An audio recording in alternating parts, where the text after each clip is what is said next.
Mesdames et messieurs, bonjour et bienvenue à bord de la saison 2 de Je t'offre un rail, le podcast qui va vous rendre accro au train. Je suis Tolt, votre chef de bord pour cet épisode réalisé avec le soutien de SNCF Connect, l'application de référence pour le train et les mobilités durables qui accompagne plus de 15 millions d'utilisateurs dans leurs déplacements en France et en Europe. Pour votre tranquillité et le respect de tous, nous vous invitons à utiliser des écouteurs pour profiter de ce podcast. Toute l'équipe au rail se joint à moi pour vous souhaiter un bon voyage, attention au départ et à la fermeture automatique des portes. Salut César. Salut. Comment ça va ? Bah écoute, ça va très très bien et toi ?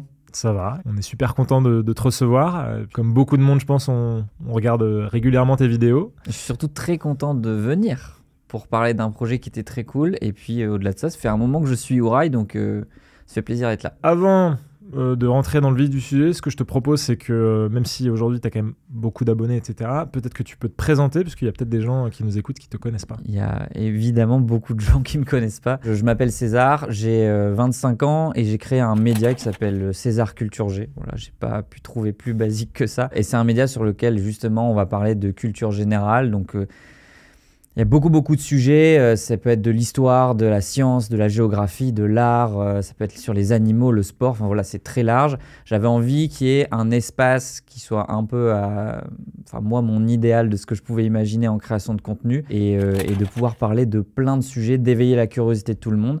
Et le but numéro 1 de ce média, c'est de rendre la culture accessible à tout le monde, puisque la majorité de ce qu'on fait, évidemment, ce sont des vidéos qui sont gratuites, qui sont disponibles à partir du moment où on a un smartphone. La personne qui, comme moi, venait de la campagne du Nord ou qui est aussi dans les cités, tout comme la personne qui est à Paris, peut avoir accès au même contenu. Et ça, c'est cool. Ça fait combien de temps que tu fais ça ?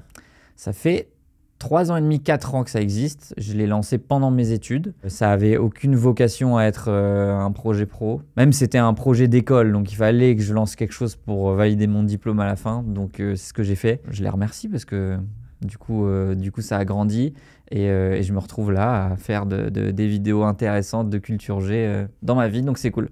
Donc, tu prends du plaisir à faire ça ? C'est énorme, ouais. Trop cool. Et là, vous êtes combien maintenant ?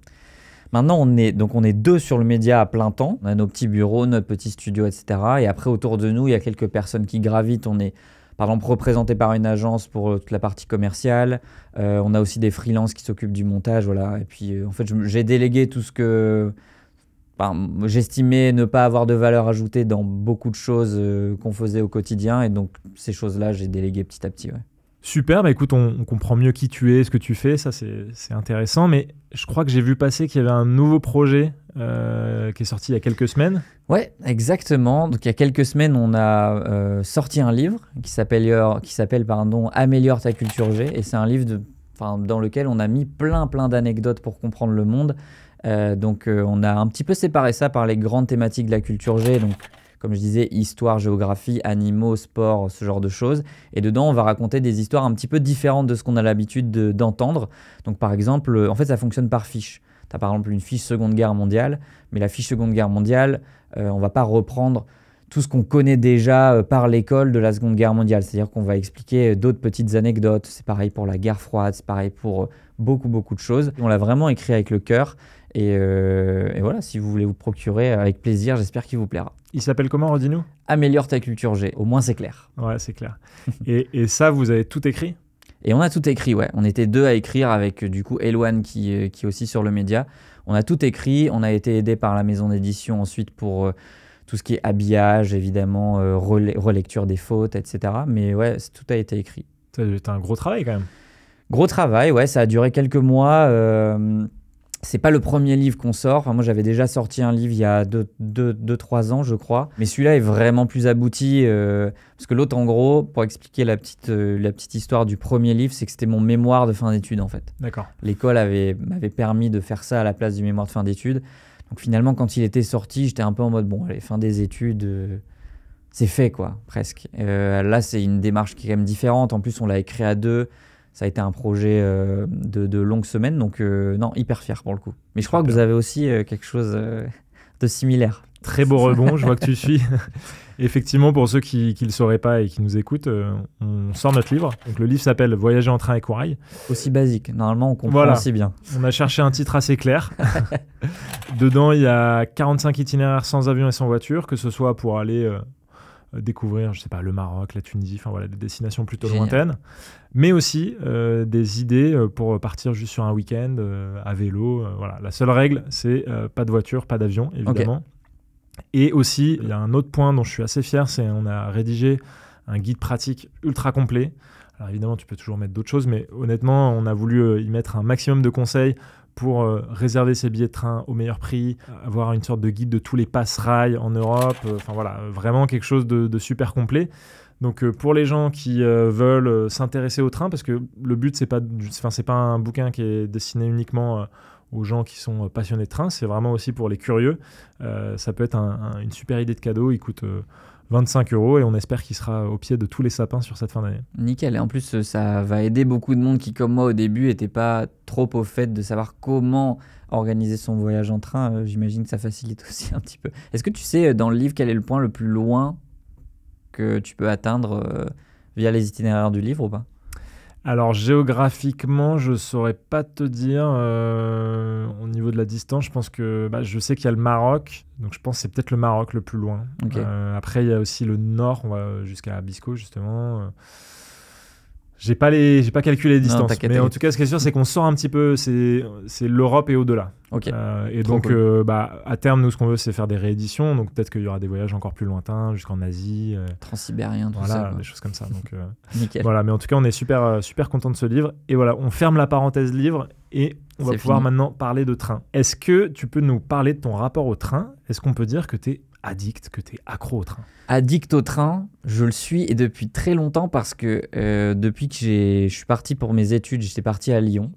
Moi, je viens de Lille, enfin Dunkerque-Lille. Et il se trouve que j'avais découvert un truc qui était formidable, qui était TGV Max avec la SNCF. C'est un truc que j'ai poncé parce que, en fait, quand moi j'ai passé mes concours pour aller, parce que j'ai fait une école de commerce à Lyon, tous mes potes, on s'est retrouvés dans différentes écoles en France.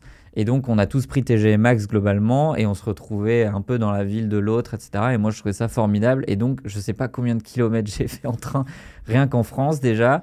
J'ai trouvé ça trop bien. Et puis, un peu plus récemment, évidemment, j'ai découvert comme beaucoup le train dans la partie voyage, on va dire, et notamment en Europe, que j'ai trouvé trop cool. C'est aussi un des projets que j'avais lancé avec ma chaîne de culture générale, on en parlera. Mais même avant ça, tu vois, par exemple, on avait fait des vacs avec des potes pour aller en Crète.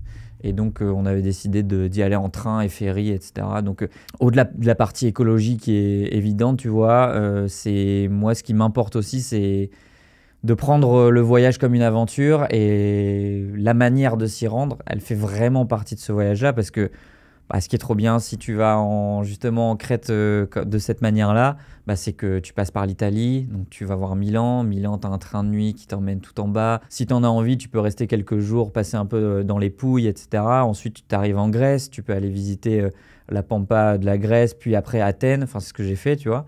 Et après, arriver à ta destination. C'est quand même différent de juste, tu prends un avion à Paris et tu arrives dans ta destination en Crète, tu vois. En matière de découverte, il y a vraiment peu de choses qui se font mieux quoi, que ça. Et si en plus tu couples ça à un truc que j'adore, qui sont les auberges de jeunesse, tu rencontres en plus des gens. Donc ton voyage, hyper enrichissant. Avec tes amis, durant ces différents voyages, tu avais déjà justement organisé des longs voyages en train. Est-ce que tu avais été confronté justement à une forme de difficulté? Enfin, c'est quoi les barrières que tu as rencontrées justement sur ces longs voyages en train? Il n'y a pas eu de grosses barrières parce que moi, et y compris la plupart de mes potes, on est assez facile sur les galères. Donc même moi, je prends même plutôt plaisir quand il m'arrive une galère parce que si il y a un train qui loupe ou quelque chose comme ça, ou qu'on est un peu en galère, on ne sait pas trop où aller, qu'on perd du temps, tant que ça n'impacte pas complètement le voyage, c'est-à-dire qu'il ne faut pas reprendre 10 billets de train derrière et que ça nous coûte une blinde, ça va, on est plutôt OK sur les galères. Après, là où j'ai eu un peu plus de mal, c'est plutôt pour construire l'itinéraire. Il y a toujours ce petit stress de « OK, je sais que je dois aller là, à ce moment-là, là, juste après ». Et moi, sur l'orga et sur les horaires, j'ai un peu de mal, mais de manière globale dans ma vie. Donc c'est normal que je galère aussi de ce point de vue-là. C'était plutôt de me dire « OK, là, je prends un train ».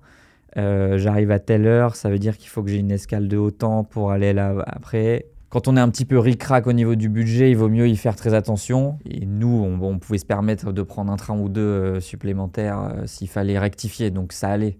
C'est pour ça que j'étais moins stressé aussi, probablement. Ouais, t'avais pas ce stress de dire j'ai pas les 50 € en plus. Ouais, voilà. Parce qu'en fait, on était, et ça, on en parlera sûrement après, c'est qu'on était accompagné d'une marque aussi qui soutenait ce projet-là. Et donc, c'était eux qui nous soutenaient aussi derrière. Donc, on savait que c'était aussi plus facile. Justement, quand tu devais chercher l'information des itinéraires, savoir s'il y avait des trains qui circulaient, etc., c'était quoi les outils que tu utilisais pour ça ? Enfin, moi, je savais pas si on allait utiliser l'Interrail, par exemple, pour partir. Est-ce que c'était avantageux ou pas? Est-ce qu'il fallait le faire? Les premiers voyages en train, c'était plutôt très basique. C'est-à-dire, je regardais un aller, je prenais l'aller, je regardais quand est-ce que j'arrivais, et puis je prenais la suite, tu vois. Juste, je checkais un petit peu avant s'il n'y avait pas des vraies variations de prix entre une journée ou l'autre. Et une fois que j'avais un peu la vision d'ensemble, je prenais le premier train et après, c'était terminé. Il fallait que je prenne les suivants, quoi. Donc, c'était plus de cette manière-là que je le faisais. Et après, je parlais du fait que j'ai beaucoup pris le train en France. Je prenais l'appli SNCF, c'était un aller, un retour et basta, quoi. Ouais, non, mais en France, pour le coup, je pense que c'est simple. On est tous d'accord que c'est très simple. Mais dès que tu t'éloignes, alors déjà de la France, effectivement, il faut aller sur une autre application que SNCF Connect, généralement, à part, évidemment, pour les lignes qui sont desservies par SNCF Voyageurs. Mais lorsque tu voyages, par exemple, je sais pas, au sein de l'Allemagne, ou même tu parlais de la Crète en Italie, quels outils tu utilisais pour construire tes itinéraires dans les pays un peu plus lointains? Déjà, la première chose, c'est que je me renseignais souvent avec des gens qui l'avaient déjà fait. C'est quand même la meilleure manière de savoir que ton train il va vraiment d'un point A à un point B. Je pense que ça, c'est vraiment important. Après, Google, c'est vraiment le meilleur ami de tout le monde pour ça. C'est assez facile maintenant de dire, ok, je veux aller de... avec SNCF, typiquement, on peut aller jusqu'à Milan. En tout cas, sur l'application. Arrivé à Milan, plus galère. Donc, pour faire Milan-Brindisi, en fait, je regardais, il n'y avait trop rien. Donc, en vrai, je mettais Milan-Brindisi. J'arrivais sur des sites qui m'expliquaient qu'il y avait différentes manières d'y aller, le bus, le train, etc. Et de là, je chopais les noms des compagnies ferroviaires. J'allais sur ces noms-là. Du coup, ça me dirigeait vers la compagnie ferroviaire en question. Et là, je savais que les horaires étaient les bons. C'est-à-dire et je choisissais mes trains. Mais donc, tu n'avais pas forcément un outil de prédilection. Enfin, l'information, on est d'accord qu'elle était assez éparse. Il fallait chercher sur différentes sources. Beaucoup moins de facilité que quand j'ai prévu par la suite de faire un autre voyage. Où j'étais plus au courant de ce qui pouvait exister. Mais maintenant, c'est vrai que c'est plus facilité. Alors, on va parler un peu plus précisément de ce voyage que tu as pu faire récemment. Est-ce que tu peux nous détailler un peu l'itinéraire? Là, on va s'attarder sur des détails un peu pratiques parce que je pense qu'il y a des gens qui nous écoutent que ça peut intéresser. Donc déjà nous dire où est-ce que tu es allé, par où tu es passé, peut-être nous donner une notion de budget si tu l'as en tête, si vous avez fait des arrêts, essayer d'être le plus... pratique dans les détails. Possible. Déjà, moi, le but du voyage, c'était que je voulais me rendre au point le plus au nord de l'Europe, qui s'appelle Cap Nord. Donc, ça se trouve tout en haut de la Norvège, globalement. Déjà, ce qui est important de mentionner, c'est que cette idée-là que j'ai eue, que j'avais déjà depuis un moment, je ne savais pas qu'il était possible de le faire quasiment complètement en train. Et c'est avec une vidéo qui avait été postée par une influenceuse qui s'appelle Chamelo, qui avait fait ce voyage-là. Et je me suis dit, mais en fait, c'est complètement possible de le faire en train. Let's go, quoi. Donc, c'est pour dire aussi l'importance aussi de montrer ces choses-là. Et c'est pour ça que Worail, c'est cool, quoi, que vous montriez ça. Donc, je me suis dit, ok, j'ai envie d'aller à ce point le plus au nord, Cap Nord. Déjà, jusqu'où je peux aller en train. Pour ça, nous, on est passé, parce qu'on est allé à deux, avec la personne avec qui je travaille. On est donc parti de Paris. On est passé par Francfort, escale très rapide, voilà. De Francfort, on est allé à Hambourg. Hambourg, Copenhague. Donc ça... Le trajet Paris-Copenhague, ça s'est fait en une journée, globalement. Donc, assez speed, mais ça se fait bien. Copenhague, on a dormi une nuit à Copenhague. Ensuite, on a pris un train pour Stockholm. Pareil. Tôt le matin, vous avez quand même pris le temps de visiter un peu? Copenhague, on n'a pas pris le temps de visiter beaucoup. On est parti le matin parce qu'on avait un train de nuit à prendre le soir assez tard, mais on voulait visiter Stockholm. Donc, on est parti tôt le matin de Copenhague. On est arrivé à Stockholm. Stockholm, on a visité pendant la journée, on a mangé, c'était très sympa. On a tourné un petit peu de contenu. Et derrière, on a pris un train de nuit. Donc le train de nuit, c'est Stockholm-Boden. Arrivé à Boden, il y a, je crois, vraiment 10-15 minutes d'escale, parce que les deux trains sont faits l'un pour l'autre, en gros. Généralement, les gens prennent l'un puis l'autre. Et donc, il y a un deuxième train sur la journée d'après qui fait Boden-Narvik. Arrivé à Narvik, on n'est pas encore au point le plus au nord de l'Europe, mais c'est le dernier point de train. Et après, donc, on a loué une voiture pour arriver au point le plus au nord. Donc tu nous as dit sur la première étape, qui est un peu une étape en 3, donc pour faire Paris-Copenhague, Ouais. Ça tu l'as fait en une journée. Qu'est-ce que tu as pensé de cette expérience? Qu'est-ce que vous avez fait dans le train? Est-ce que tu as pu bosser, je sais pas, te divertir? Donc on a pris un interrail qui durait 15 jours. Donc on savait qu'on était capé sur 15 jours. De mémoire, tu dois avoir les prix en tête, mais je sais que j'ai payé 700 ED, mais je sais plus si c'était pour 2 ou pour 1. Toi, vu que tu as moins de 28 ans, je pense que ça doit être autour de 40-45 euros par jour de voyage. Ouais. Bon, j'ai payé 700 euros, je crois, pour les 15 jours. Ça doit pas être loin de ça. Mais en fait, ce qui est hyper pratique ensuite, c'est qu'on peut, sur l'application Eurail, réserver ses trains. J'ai trouvé que c'était pas tout à fait intuitif. C'est-à-dire j'ai quand même dû regarder quelques petites vidéos, savoir où est-ce qu'il fallait cliquer pour réserver son train. Est-ce que quand on clique, à un moment donné, ça passe au jaune, est-ce que ça veut dire que j'ai vraiment le train ou est-ce qu'il faut réserver une place derrière? Ça dépend des trains. Je pense que les gens qui regardent Eurail sont au courant, mais quand on prend l'Interrail, il y a certains trains pour lesquels c'est gratuit, entre guillemets, c'est-à-dire qu'on peut réserver son train sans débourser 1 euro de plus. Sans frais supplémentaires. Et il y a d'autres trains où il faut, pour réserver sa place, rajouter un petit peu. Souvent pas trop cher quand même sur la réservation. C'est moindre que le prix, évidemment, qui est affiché pour quelqu'un qui n'aurait pas pris Interrail. Mais il faut quand même le savoir. C'est quand même important à noter. En gros, si je résume pour les gens qui nous écoutent et qui ne connaîtraient pas bien Interrail, les trains régionaux, les trains intercités, souvent les trains, on va dire, plutôt issus du service, qui sont liés à un service public. Apparentés au TER, en fait, en France, un peu, généralement. TER ou même intercité ou Eurocité, en gros, c'est plutôt du service public. Là, généralement, les billets, on peut réserver sans avoir des frais supplémentaires. En revanche, tout ce qui est grande vitesse, tout ce qui est train de nuit, très souvent, effectivement, faut payer des frais supplémentaires. Ouais. Donc c'est vrai que si tu prévois de prendre beaucoup de trains à grande vitesse ou beaucoup de trains de nuit, il y a peut-être un petit calcul à faire pour voir si ça vaut le coup. Il y a un calcul à faire. Mais après, pour faire baisser ce budget-là, il y a des itinéraires bis en fait.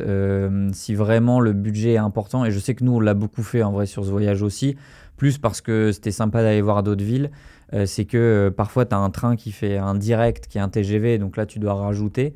Mais en fait, tu te rends compte qu'il y a aussi deux espèces de TER qui font le même trajet un peu plus long, sur lequel il n'y a pas besoin de débourser plus. Donc voilà, c'est aussi sympa de faire ses propres recherches, de regarder par où on peut passer, s'il n'y a pas des petites ristournes ou ce genre de choses. Après, sur les galères, on n'a pas eu de galère particulière, mis à part au retour, surtout sur les trains allemands, sur les retards. Au début, à l'aller, on n'en a vraiment pas eu. Sur le retour, on a quand même eu quelques retards sur les trains allemands qui nous ont du coup mis en retard. On a dû prendre un autre train et même sur une partie, on a dû prendre un bus à la place parce qu'on n'avait pas le choix. J'aime bien ça, je me nourris même de ça. Enfin, je trouve ça plutôt chouette.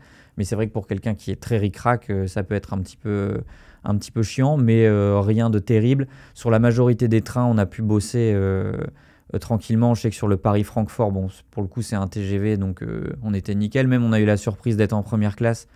Je ne sais pas trop pourquoi, parce qu'il y a la possibilité d'avoir un Interrail première classe, mais nous, ce n'était pas ce qu'on avait pris. Mais voilà, on a eu cette bonne surprise-là. Sur la majorité des trains sur lesquels on a dû réserver une place et donc payer, c'était généralement pas plus de 5-10 euros quand même. Mis à part sur le Paris-Francfort, justement, où il me semble c'était plutôt de l'ordre de 30 euros à rajouter.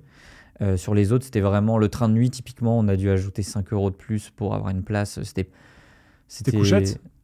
Non. Ah oui. Non, on a décidé de ne pas le faire en couchette. Enfin, on a décidé. Je sais plus si on a décidé ou qu'on n'avait pas eu le choix. Oui, couchette, ça doit être un peu plus... Ouais. Parce que place assise, effectivement, généralement, c'est quelques euros. Ouais. Par contre, couchette, pour l'avoir fait plusieurs fois, c'est plutôt quelques dizaines. Ok. Je crois que ça n'a jamais trop excédé 50 euros, on va dire, mais bon, faut le savoir. Ça change vraiment le voyage d'être en couchette ou pas. Nous, on l'a fait assis. Les places étaient plutôt bien. Tu vois, par exemple, j'avais pris le train quand moi, j'étais allé en Thaïlande. On avait pris le train qui passe de tout au sud jusqu'au tout au nord de la Thaïlande, où pareil, on avait pris à la dernière minute, donc pas de couchette. Et là, vraiment, c'était des sièges en bois. Siège en bois par 4, donc c'est-à-dire tu touchais les genoux de ton voisin pendant de mémoire 13-14 heures. Ah oui. Moi qui ai vraiment du mal à dormir dans les transports quand il y a du bruit, etc., je suis une galère là-dessus. bon, là, c'était pour le coup très chiant. Donc, ça m'a paru plutôt facile de faire ce train de nuit dans des sièges, certes assis, mais qui pouvaient se rabattre et qui étaient plutôt confortables. Donc, ça allait. Ça allait. Ouais. Ça allait, mais on sent que t'as pas un besoin de confort, parce que c'est vrai que nous, il y a beaucoup de gens dans les commentaires qui nous disent ah, mais attendez, moi je vais pas faire une nuit assis. Oui, je comprends. Non, mais je comprends. Et pour le coup, autour de moi, je parle beaucoup de ces voyages en train-là, et je sais qu'il y a des gens pour qui c'est no way, il me faut une couchette, quoi. Ce que je comprends aussi. Et on passe une meilleure nuit, hein, pour de vrai. Honnêtement, je pense que je m'embourgeoise un peu, parce que voilà, je suis un peu plus vieux que toi, et j'en ai fait des voyages où genre, je sais pas, je dormais à l'arrache, etc. C'est vrai que maintenant, me faire une nuit sur un siège, j'ai un peu la flemme, parce que je me dis, je vais arriver crevé et je vais moins profiter de ma journée, etc. C'est des réflexions qu'on a un peu plus quand on passe la trentaine. Ouais, non, mais je comprends. Puis nous, c'était une réflexion qu'on avait eue aussi parce que on savait qu'on enchaînait pas mal. Donc en fait, même si j'étais fatigué, dans tous les cas, il y a des moments où je devais dormir et des moments où je devais pas dormir.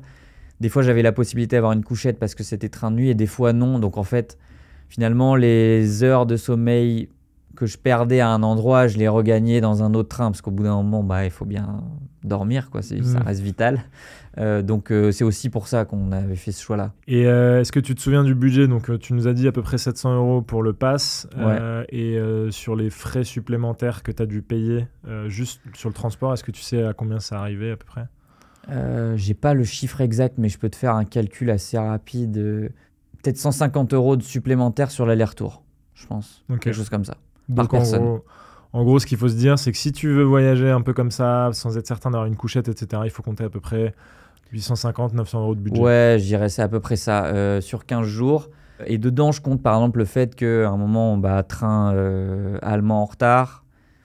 Évidemment, on avait déjà réservé nos trains d'après, donc on était en mode, qu'est-ce qu'on fait? Il n'y a pas d'autres trains là. Et donc, on a trouvé un Flixbus qui faisait... c'était Copenhague-Hambourg, en Flixbus. Assez marrant parce qu'il y a un ferry entre deux. Ah oui. Je savais pas, mais du coup, pour passer de l'un à l'autre, le bus va sur un ferry et pendant, 20-30 minutes, il passe.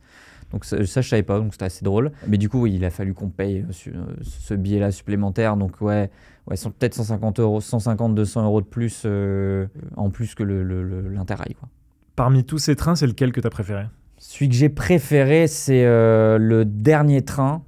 Quand on arrive en Norvège, pour la simple et bonne raison que les paysages sont magnifiques, quoi. Le train se balade et tu as des espèces de... Tu arrives un peu dans les fjords, dans un peu l'esprit fjord. Donc tu es un peu en hauteur, tu as des espèces de canyons suivis de montagnes derrière. On est allé tout en haut de l'Europe en été. Donc tout n'est pas enneigé comme on peut le voir quand on y va en février ou en janvier. Mais ça reste magnifique, c'est vraiment des forêts à perte de vue, et le train se balade là-dedans, t'as un peu l'impression d'être dans le train qui va à Poudlard, quoi. C'est assez chouette pour le coup. Ok, et donc ça c'était rappelle-moi le nom de la ville? Boden jusqu'à Narvik. Boden-Narvik, et ça c'est combien de temps? Et ça dure à peu près une dizaine d'heures, je crois. Tu fais Stockholm-Boden? Ouais. Ça c'est un train de nuit qui dure pareil une dizaine d'heures? Ouais, une nuit 10-11 je crois. Et donc t'arrives le matin? T'arrives le matin à Boden, qui est, en fait, tu le ressens très vite, cette gare d'appoint qui va jusque Narvik. En vrai, il y a d'autres correspondances, mais vraiment, tu as une ligne qui arrive, une ligne qui repart. Enfin, c'est tout petit, quoi. Tu peux rien faire à Boden. Enfin, en tout cas, nous, de ce qu'on voyait autour, c'était vraiment que la nature et cette gare au milieu. Et hop, 10 minutes d'escale, l'autre train arrive, t'embarques et t'es reparti. Et donc ça, c'est un train de jour? Et train de jour. Ok. Donc c'est pour ça que tu as pu admirer les paysages. Bon, tu me diras, l'été, il fait pas trop de nuit, mais... L'été, il n'y a pas trop de nuit là-bas, mais oui, c'est pour ça qu'on a pu admirer les paysages. Ouais. Tu nous as pas trop parlé justement des trains couchettes. Qu'est-ce que tu as pensé? Enfin, déjà, est-ce que vous en avez fait, et qu'est-ce que tu as pensé de cette expérience? Ouais, sur le retour, on n'a fait aucune couchette. Bon, en fait, il y a un train de nuit, hein, donc on n'a pas fait de couchette sur le premier train de nuit. Mais on a décidé quand même de prendre la couchette à la dernière minute. Hein, on a vu qu'on pouvait changer, et pour pas trop cher aussi, prendre une couchette. Donc on s'est dit, et comme on arrive ensuite à Stockholm, comme on avait envie un petit peu de profiter, on s'est dit que c'était bien de faire une bonne nuit. Donc on a choisi couchette. Et là, c'est marrant aussi. C'est plutôt très très chouette. On a eu un peu de chance parce que sur les de mémoire 6 lits qui étaient dispo, En fait, il n'y avait qu'une personne, donc on était 3 dans la couchette, donc ça c'était aussi un petit peu plus facile. Mais belle expérience en vrai, c'était assez cool. Et comme c'est une période aussi où il y a moins de nuit, donc jusque assez tard le soir, avec la vitre, il y avait des super paysages et tout. On n'a pas voulu fermer le rideau parce que c'était juste beau. Et après, ça s'est super bien passé, quoi. Donc finalement, vous aviez une couchette, mais vous n'étiez pas forcément plus reposé parce que vous avez admiré les paysages. Non, jusque 23h minuit, mais tu vois, une fois qu'on était couché jusqu'au lendemain, tu fais quand même une très bonne nuit couché, quoi. C'est quand même bien différent de quand tu es un peu réveillé toutes les heures par le train. Anecdote de l'aller, on a été tous réveillés dans notre âme par une alarme qui s'est mise en route. Mais une énorme alarme rouge, donc on commence tous à rigoler, puis petit à petit on se regarde tous, on se dit quand même c'est quoi cette alarme? On pense que donc le gars est arrivé en disant qu'est-ce qui se passe, nous on ne savait pas, juste on était tous réveillés, c'était en plein milieu de la nuit, il devait être 2-3 heures du mat, et en fait il y a quelqu'un qui est sorti des toilettes, donc on soupçonne cette personne quand même d'avoir voulu fumer au sein des toilettes, et malheureusement pour elle, elle a réveillé toute la rame, donc ensuite elle est repassée devant nous, tout le monde l'a regardée. Et voilà, mais tous réveillés, quoi. Ouais, donc encore une fois, c'était plutôt lié à un comportement plutôt qu'un problème inhérent au train. Complètement lié à un comportement humain, puisque c'est interdit de fumer dans les trains, quoi. Et parmi tous ces pays que tu as traversés, bon, j'imagine que tu as quand même passé beaucoup plus de temps en Norvège. Est-ce qu'il y a un endroit, une ville, un lieu particulier que tu as préféré? Juste après Narvik, nous, on a pris une voiture du coup pour aller à Tromsø, qui est une ville encore plus au nord de la Norvège, puis ensuite Cap Nord. Et honnêtement, comme c'était le but du voyage d'arriver là-bas, moi j'ai un truc avec les points géographiques, je sais pas trop comment l'expliquer, tout ce qui est carte, points géographiques. Donc quand on est arrivé et qu'on savait qu'on était vraiment au point le plus au nord, parce que mine de rien en voiture, il faut quand même se faire à l'idée que tout en haut c'est des fjords, donc en fait c'est l'eau qui rentre dans les terres. Et donc les routes sont aussi un petit peu comme ça. Donc rien que pour faire quelques kilomètres, en fait, ça prend un petit peu de temps. Donc on a mis quand même un petit peu de temps à arriver là-bas. Et en fait, il y a une succession de paysages sur cette route qui est incroyable parce que ça passe des paysages de fjord, vraiment falaises, eau, et nous qui tournons autour, à un moment donné, des sortes de plateaux d'herbe qui me faisaient penser un peu à la Nouvelle-Zélande, de ce qu'on peut voir dans Le Seigneur des Anneaux, ce genre de choses. C'est-à-dire que ça devient des grosses collines d'herbe et un espèce de changement de paysage comme ça. Et moi, j'ai trouvé ça vraiment fabuleux à voir. C'est la première fois que je voyais un passage de paysage aussi net que ça. Et donc après, on est arrivé au point le plus au nord. Et là, moi, c'était le but du voyage, donc j'étais content, quoi.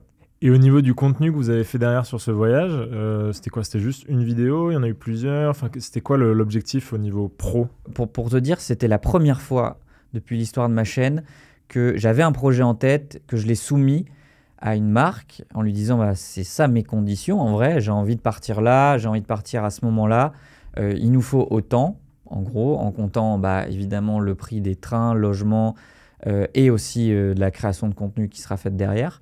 Et donc, je leur ai soumis ça. Et c'est Kies, les boules Kies, là, qu'on se met dans les oreilles, en gros, qui ont répondu à l'appel d'offres en disant bah, nous, en vrai, on n'avait pas de budget prévu, mais on trouve que le projet est vraiment chouette, donc on va t'accompagner. Et donc, à partir de là, on a mis en place aussi avec eux une stratégie de contenu, savoir ce qu'ils voulaient en priorité, de quoi on voulait parler. Et donc, on s'est mis d'accord sur la publication de 3 ou 4 vidéos, quelques stories aussi sur place. Le nombre, il est aussi défini, mais je ne sais plus exactement. Il devait y avoir une dizaine de stories sur place. Et parmi les 4 vidéos, il y en a 3 qui sont tout à fait édito. C'est-à-dire que c'est dans le cadre d'une vidéo que moi je raconte et que j'aurais pu faire ça, en fait, en disant... bah voilà, typiquement, il y en a une où j'ai dit bah, on a voulu rejoindre le cercle polaire arctique en train et c'est possible. Et après, j'explique un peu les péripéties. Et il y a une vidéo spécifiquement pour la marque où on dit bah, voilà, vous avez suivi notre aventure en Norvège en train. On a eu de la chance d'être accompagné par Kies pour ce projet-là. On va vous présenter un petit peu les produits qu'ils proposent et pourquoi ça pourrait vous aider, vous, dans vos voyages. Parce qu'en vrai, on a choisi Kies pour la simple et bonne raison que moi, quand je voyage en train, je mets des protections auditives Kies parce que j'ai vraiment du mal à dormir dans les transports. Et donc, ça m'a vraiment aidé. Et ça, c'est... En matière de collaboration, c'est ce qu'on veut tous en vrai, c'est que ce soit le plus fit possible avec le contenu. Justement, eux, ils ont des produits spéciaux pour les transports. Ils ont des produits spéciaux pour les transports. Alors, quand ils nous ont fait un peu la présentation des produits... Évidemment, ils savent que le voyage, ça va être quelque chose d'intéressant pour eux parce que, comme j'ai dit, il y a beaucoup de monde comme moi qui ont du mal à dormir dans les transports ou même on se retrouve en galère. On n'a pas eu le train couchette, on est en train pas couchette, c'est quand même bien d'être isolé au moins, même pour travailler. Je sais que moi, je les ai beaucoup utilisés aussi pour travailler dans le train, voilà, pour être tranquille. Eux m'avaient présenté un peu leurs produits. Donc, tu avais un masque un petit peu relaxant pour les yeux, les boules Kies, ils veulent pas que je dise boules Kies, mais protection auditive Kies, en gros, les classiques qu'on connaît, qu'on a tous chez nous. Mais ils ont aussi des choses spécifiques pour gérer la pression. Donc, c'est spécifique pour les avions, en réalité, mais ça marche très bien aussi pour le train, dans tout ce qui est tunnel, ce genre de choses. Moi, j'ai pas trop ces problèmes-là de gestion de la pression, voilà, mais je sais qu'il y a des gens avec des problèmes auditifs qui en ont. Donc voilà, il y a des protections spécifiques un peu en spirale pour contrer ce genre de choses. Le dernier train qu'on avait pris était un peu en hauteur, donc il y avait un peu ce truc de pression qui... Voilà, bon, c'est assez spécifique pour le coup, mais... Et tout à l'heure, tu as parlé d'appel d'offres. Est-ce que ça veut dire que vous aviez consulté plusieurs marques, proposé le projet à plusieurs marques? Ouais, étant donné que moi, j'avais vraiment envie de partir et qu'on était un peu sur un... C'était assez court. Je pense qu'on a lancé les premiers mails 2 mois avant de partir. Donc, donc on a évidemment, avec surtout Eloane qui avait travaillé là-dessus, qui a fait une liste un petit peu de boîtes avec lesquelles on pouvait potentiellement partir, qui étaient alignées avec nos valeurs et en même temps avec l'esprit du voyage. Et ouais, en vrai, on a un petit peu arrosé. Je pense qu'on a dû envoyer les mails à une quinzaine d'acteurs. On a contacté aussi des boîtes qui étaient plus spécifiquement sur des équipements un peu sportifs. Je crois que The North Face ou ce genre de choses. On avait aussi été sur des boîtes qui proposent des caméras ou ce genre de choses. Donc, ce qui est GoPro, peut-être Garmin, je ne me souviens plus, mais ce genre de choses qui... Eux, ils ont aussi des projets qui sont souvent liés au voyage à l'extrême ou ce genre de choses. Okay. On avait un petit peu élargi. Et celui qui nous avait paru le plus cohérent, c'était Kies, parce que c'est français. Et qu'en plus, ils avaient vraiment montré leur intérêt. Donc, je sentais qu'ils étaient chauds. Donc, ça, c'est aussi agréable. Ouais, c'est bien qu'on aborde un peu ces sujets, parce que je pense qu'il y a beaucoup de gens qui ne comprennent pas aussi le modèle qu'il y a derrière l'influence. Ouais. La création de contenu, on l'appelle comme ça. C'est aussi intéressant parce qu'on nous a beaucoup parlé, quand on a mis les vidéos, on nous a beaucoup posé la question, c'est quoi le budget? Est-ce que vous avez galéré, etc. Et moi, je suis conscient que c'était beaucoup plus facile pour nous parce qu'on avait une pocket, en gros, et on savait qu'on pouvait piocher dedans même s'il nous arrivait des galères. C'est pour ça que quand je disais tout à l'heure c'était plus facile pour nous, c'est parce que financièrement, on savait qu'on n'allait pas perdre des milliers, des cents parce que le client nous accompagnait derrière, quoi. Donc ça, on en est conscient et c'est trop cool pour nous, quoi. Non, mais ça, je pense qu'effectivement, c'est important de le rappeler. Le voyage en général, pas que le train, le voyage en général, c'est quand même un truc de privilégié. Ouais, c'est un truc de privilégié et tout le monde n'a pas les moyens d'aller débourser 900 € pour aller voir le complètement. Et enfin, tu vois, il y a des alternatives qui sont moins chères, mais encore une fois, ce qui est trop cool, c'est qu'on n'a pas juste vu le point le plus au nord de l'Europe. Parce qu'en vrai, si tu choisis de prendre l'avion pour y aller, tu vas être déçu. Le truc, t'arrives, c'est une colline, il y a un espèce d'énorme globe terrestre qui te montre que c'est là, c'est tout. Après, t'as la mer, la falaise et c'est tout. Donc, si t'as pas fait la démarche d'y aller d'une manière un petit peu plus aventure, tu vas forcément être déçu, quoi. C'est un peu moins marrant. Ouais. C'est un peu moins marrant. Mais ce qui est sympa, c'est que on est passé par Copenhague, j'étais jamais allé, Stockholm, j'étais jamais allé. En fait, toute la Scandinavie, je voulais trop y aller et je l'avais jamais fait. Et cette manière-là, elle nous a permis aussi de profiter de ça. On aurait pu faire plus long. En revenant, j'étais un peu frustré de ne pas être resté un petit peu plus à Copenhague, de ne pas être resté un petit peu plus, de ne pas pouvoir être passé par Oslo, par exemple, aussi. Ce genre de choses. On aurait pu, si on était resté 1 mois, par exemple, je pense que ce sera un des trucs qu'on fera à un moment donné ou que moi, je ferai à titre personnel. Prendre aussi plus le temps de... Stockholm, on est resté la journée. Ça aurait été chouette de rester 2-3 jours, mais voilà, c'est possible. Non, ce sera pour une prochaine fois. Et donc là, moi, j'aimerais justement qu'on parle un peu plus d'influence, de création de contenu. Ouais. Est-ce que les créateurs, les influenceurs ont un rôle à jouer justement pour faire bouger les imaginaires, pour rendre nos imaginaires de consommation, de voyage plus compatibles avec les enjeux écologiques qu'on connaît aujourd'hui? Enfin, le rôle me paraît évident. La preuve, c'est que moi, je suis parti sur une idée qu'avait déjà eu une créatrice de contenu et qui avait montré un petit peu son voyage. Et moi, quand j'ai posté les vidéos aussi, parce qu'on sait que quand nous, on poste des vidéos édito, voilà, ça n'engage que nous, c'est notre projet, etc. Là, on était accompagné d'une marque, donc ça veut dire quoi?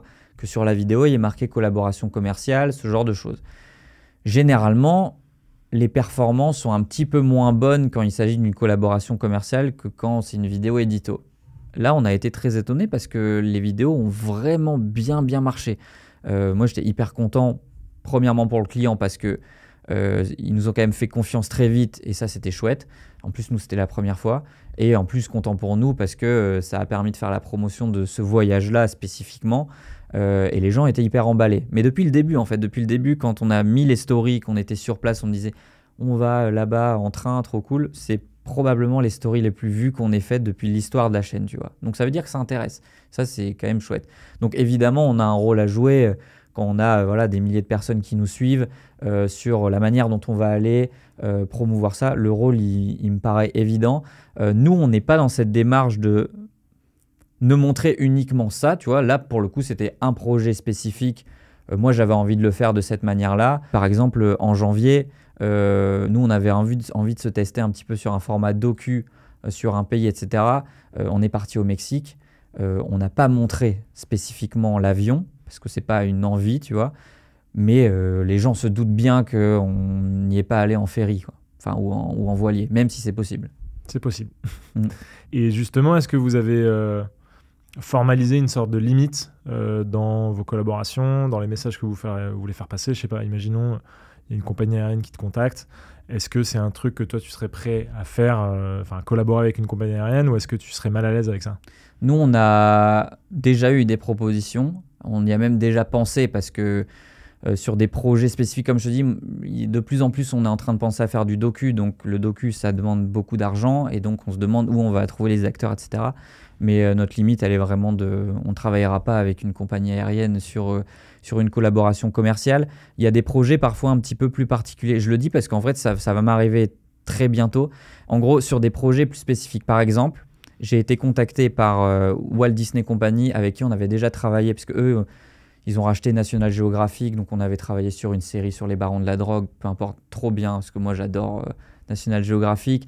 On avait travaillé par 2 fois avec Walt Disney Company. Ils m'ont appelé et ils m'ont dit, voilà, nous on a la sortie de Vaiana 2, je sais pas si tu avais vu le 1, ou c'est un dessin animé sur Tahiti, en gros. Et on aimerait avoir une personne qui parle de la culture à Tahiti, et donc on organise un voyage pour aller à Tahiti. Tu vois, donc on me propose ça. C'était à peu près il y a un peu plus d'1 mois, je pense. Et je me dis direct, en vrai, projet de zinzin, truc de fou, voilà, je veux quand même voir les modalités, etc. Donc ça s'inscrit dans une stratégie de contenu où moi je parlais de Tahiti sur place, etc. Donc j'ai dit oui, parce qu'en vrai, j'ai trop envie d'y aller. Enfin, c'est un super projet. Et dans les guidelines, ils me disent qu'eux, ils peuvent se permettre de faire ça parce qu'il y a tel et tel acteurs aussi qui les aident. Dont par exemple l'hôtel quand on arrive, une compagnie de kata où on va aller sur un kata, et la compagnie Air Tahiti Nuit aussi. Donc moi je sais qu'ils font partie du truc, tu vois. Pour autant ça va pas me freiner à dire non parce que ça fait partie d'un truc plus global et que le projet me parle énormément, même en termes de culture, et moi pour mettre en place un projet très chouette, de dire ok, demain on va travailler avec je sais pas, Vueling sur un projet, on le fera pas. Donc il y a quand même une limite. Oui. Ouais, ok. J'imagine que tu dois connaître d'autres créateurs, d'autres influenceurs. Est-ce qu'il y a justement, un peu comme tu l'as dit tout à l'heure pour Chamelot, est-ce qu'il y a d'autres créateurs ou créatrices qui t'inspirent justement et qui t'ont aussi donné envie peut-être de revoir ta ligne édito, certains choix de partenariat, etc. Est-ce que ça, c'est un truc qui joue aussi sur tes décisions? Ces choix-là, on les avait déjà intégrés dès le début. Par exemple, pour pas les citer, on avait déjà été contacté par la Total ou ce genre de choses. Donc moi, ces envies de ne pas travailler avec ces acteurs-là pour des raisons écologiques, mais aussi humaines, parce que moi je suis très sensible aussi au côté humain, on le fait pas, tu vois. Donc c'était déjà intégré. Moi je savais que travailler avec des compagnies aériennes, ça fait un moment que je me dis que c'est mort, tu vois, pour plein de raisons. Mais par contre, de voir qu'il y a des créateurs de contenu qui sont spécialisés dans ces sujets-là, nous, on en suit pas mal, en vrai. Je sais pas, il y a tout un aspect aussi légal des choses. Je sais qu'il y a beaucoup d'acteurs qui se créent autour du monde de l'influence avec des règles, tu vois. Par exemple, la RPP, par exemple, qui contrôle certaines choses, qui m'a permis d'apprendre certaines pratiques à faire ou ne pas faire, que ce soit d'un point de vue écolo, mais aussi sur plein d'autres choses. Je sais pas, les partenariats avec les sites de paris sportifs ou ce genre de choses, tu vois, ça, c'est même plus global.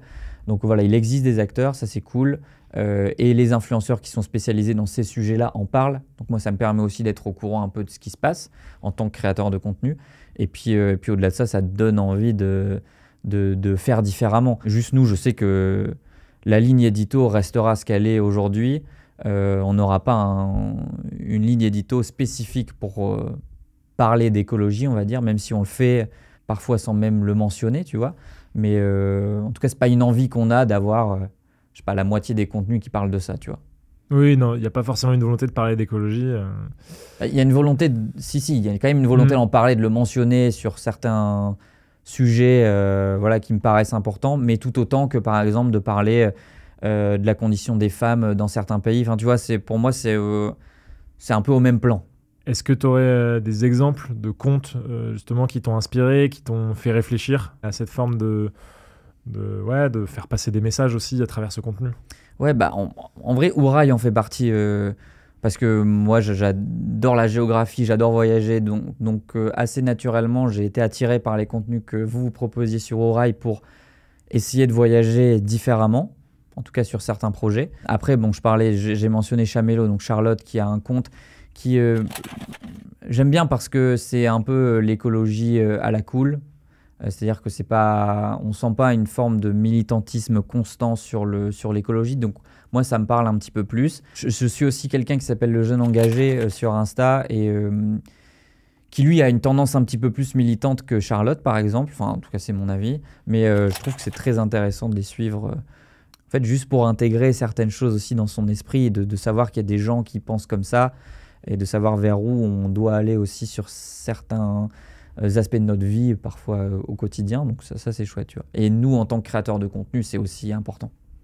Et pour te renseigner sur les sujets plus scientifiques, justement sur ces questions climatiques, environnementales, c'est quoi tes sources d'infos? Sur les sujets scientifiques, je crois que je me renseigne un peu par moi-même, pour encore une fois pas les citer, mais quand on avait été contacté par Total ou des fois par différentes marques où ils nous donnent un brief qui parfois même touche à l'environnement, parce que c'est un peu la grande mode des marques aussi de faire un focus sur l'environnement, qui est parfois et beaucoup de fois du greenwashing, quoi, évidemment.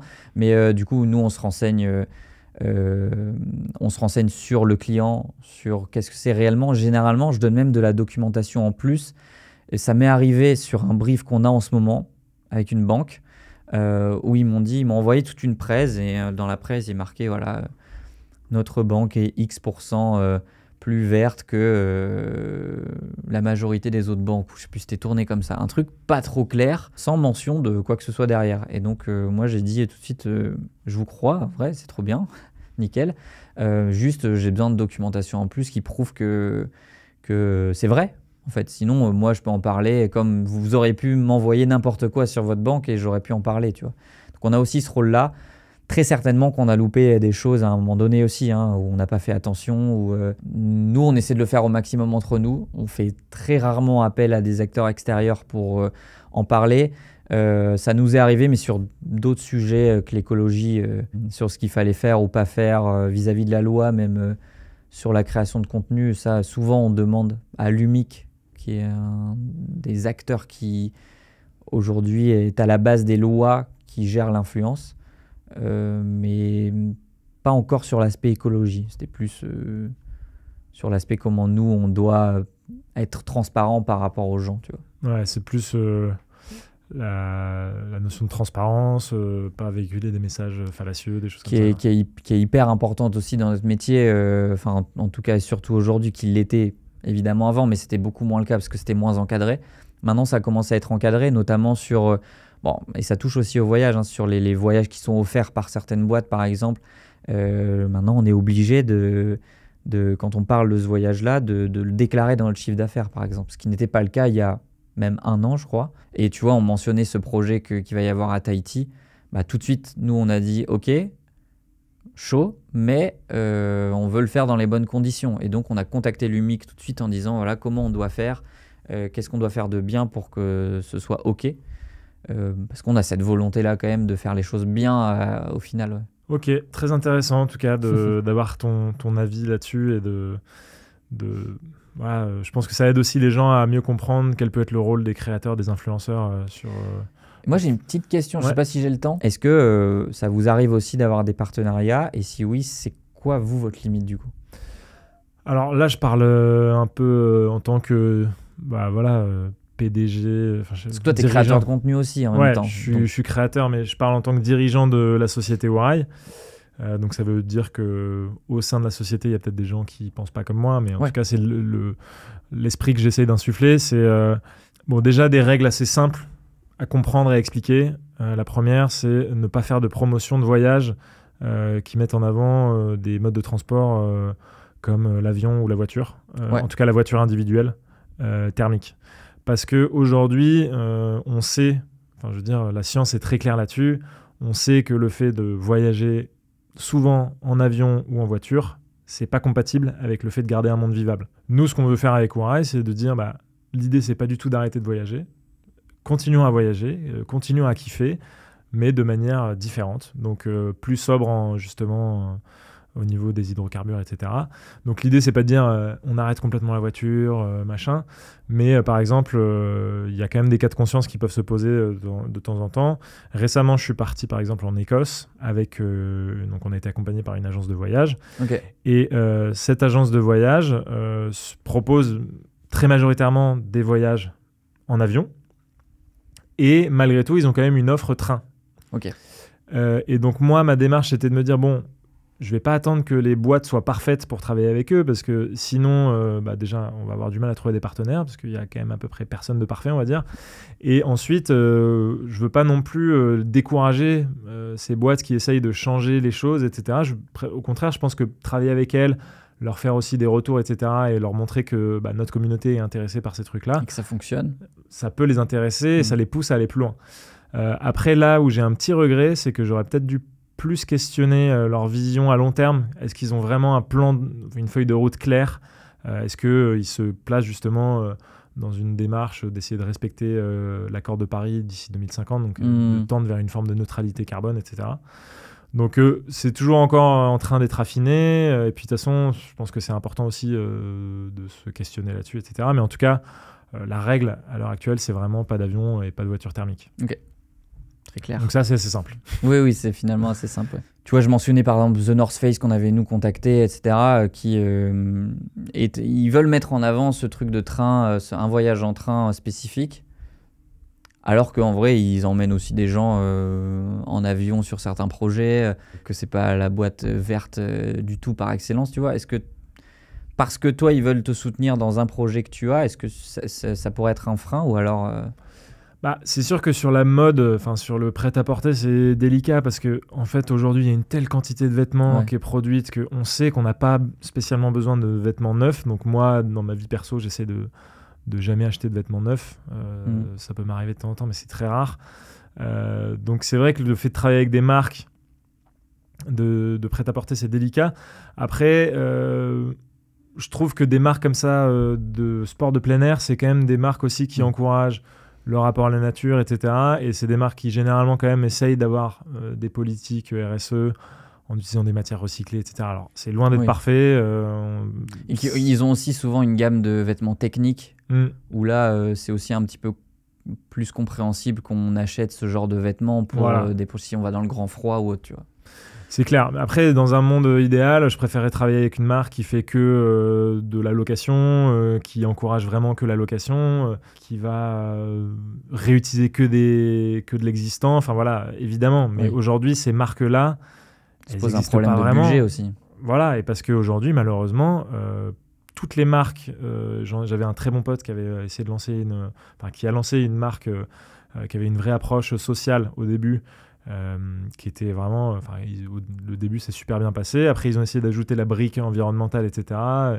Et en fait, ce qu'ils me disaient, c'est que c'est super compliqué parce que malheureusement, les gens, la notion de prix c'est clair. Est très importante. Donc voilà, c'est sûr qu'on ne dit pas non. Et justement, là, nous, on est en phase où on essaie de démarcher des marques, des marques de plein air, on va dire, de sport de pleine nature, etc. Ouais. Ça, je pense que c'est des marques avec lesquelles on serait à l'aise de travailler. Ouais. Je vois. Parfait. Voilà. Bah écoute, je savais pas que je prendrais ta place sur la fin. C'est vrai que je t'ai posé la petite question de fin. Mais en tout cas, c'était super intéressant. Je voulais te redire bravo en tout cas d'avoir mené ce projet. On a besoin de gens qui ont beaucoup de visibilité, beaucoup de notoriété comme vous pour aller véhiculer de nouveaux imaginaires. Et donc bravo pour ça et on sera content de suivre vos nouveaux projets qui vont dans ce sens. Ouais, et puis moi le mot de la fin c'est en vrai le bravo c'est trop chouette parce que nous on est content de mettre ça en avant, mais il faut quand même se dire que la première idée que j'ai eue pour faire ce voyage en train et tout, c'est que c'était du kiff aussi. On l'a pas du tout pris en mode ok, on va aller là parce qu'on veut parler spécifiquement d'écologie et du train. Voilà, c'est notre contrainte numéro 1. Non. En vrai, moi, ce projet-là, je voulais le faire parce que c'était un énorme kiff. Et c'est un énorme kiff de le faire en train, en fait. La démarche, elle est vraiment là, tu vois. C'était pas une contrainte. C'était aucunement une contrainte. Moi, j'étais trop content de le faire. Je sais que Eloane, qui partait avec moi, avait moins eu l'occasion de faire des voyages en train en Europe. Et en vrai, il a trouvé ça trop bien. Et on s'est rendu compte qu'on pouvait découvrir tellement de choses. En vrai, pour moi, le combo, tu pars en train, auberge de jeunesse dans les lieux où tu vas, parce que ça te permet de rencontrer des gens qui font soit pareil, soit qui ont des parcours de vie très différents. Parce encore une fois, le côté social, moi, il me parle vraiment. C'est nickel, quoi. Et en plus, découverte culturelle, c'est un beau combo. Eh ben, écoute, c'est une très bonne conclusion. Eh ben, merci. Et puis, je te dis peut-être à bientôt dans un train. Eh ben, parfait. Merci à toi. Ciao. Mesdames et messieurs, vous êtes arrivés à destination terminus du train. Assurez-vous de n'avoir rien oublié, de vous abonner au podcast et à nos réseaux si ce n'est pas déjà fait. Toute l'équipe Ourail et SNCF Connect vous remercie d'avoir passé ce moment en compagnie de la team Train et vous dit à bientôt pour un nouveau voyage bas carbone.